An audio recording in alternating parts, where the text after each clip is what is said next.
वरता वञनि कूड़ा केस दाख़िल कया वञनि ऐं सिंध मां समूरा इलीगल इमिग्रेंट्स बंगाली अफ़गानी ईरानी बर्मी वापसि छो थियनि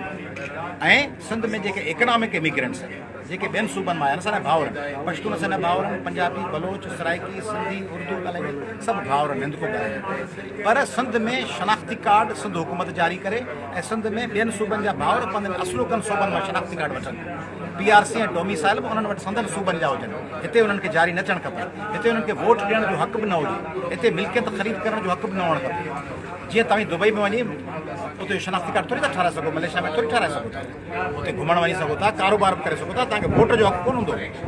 उते भूमि पुत्रा खे हक़ हूंदो मलेशिया में भूमि पुत्रा माना ज़मीन जो पुटु तंहिंजे करे सिंध में बि नई कानून साज़ी जी ज़रूरत आहे ऐं सिंध हुकूमत इहो जेको बिल आंदो अथसि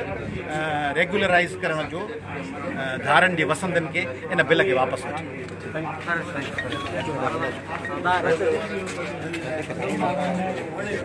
बिलाल काका वाक़ई खां पोइ जेका सूरत हाल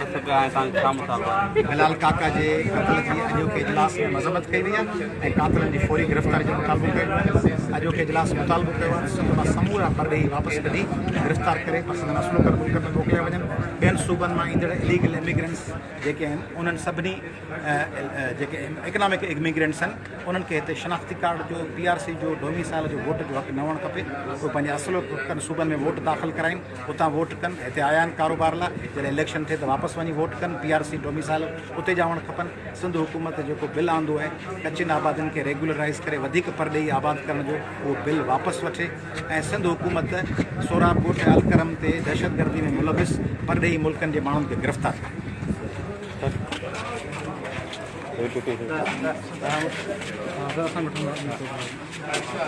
बिलाल काका जे कातिलनि खे गिरफ़्तार कयो वञे परॾेही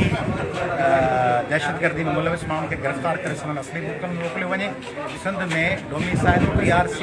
वोट जो हक़ फ़क़ति हिते जी असुलकनि रहवासियुनि खे हुअणु खपे ॿियनि सूबनि जे ईंदड़ माण्हुनि जा वोट डोमिसाइल PRC शनाख़्ती कार्ड उन्हनि मुल्कनि में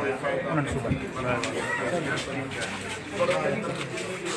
अॼोके इजलास फ़ैसिलो कयो आहे त 21 अगस्त ते हैदराबाद में जलसे आम कयो वेंदो गॾियल बिलाल काका जे कातिलनि खे गिरफ़्तार कयो वञे सोराब ॻोठ ते ऐं अलकरम स्क्वायर ते जेके माण्हू मुलविस हुआ हमलनि में धमकियुनि में उन्हनि खे गिरफ़्तार कयो वञे सिंध जे माण्हुनि खे अपील था कयूं त अमन अमान क़ाइमु कयो वञे सिंध में रहंदड़ सॼे मुल्क में रहंदड़ पश्तून पंजाबी बलोच सराइकी सिंधी उर्दू ॻाल्हाईंदड़ सभु पाण में भाउर आहिनि अमन अमान सां रहनि इलीगल इमिग्रेंट्स सॼे मुल्क मां वापसि मोकिलिया वञनि उन्हनि खे संदन असुलकनि मुल्कनि में मोकिलियो वञे सिंध में कारोबार करण वारनि जायुनि ते असुल न हुअणु खपे उते जथा न हुअणु खपनि जेके मासूम ऐं बेगुनाह माण्हुनि ते हमला कनि ऐं सिंध में क़ौमी कारकुननि ते गिरफ़्तार कूड़ा केस वापसि वठी समूरनि क़ौमी कारकुननि खे आज़ादु कनि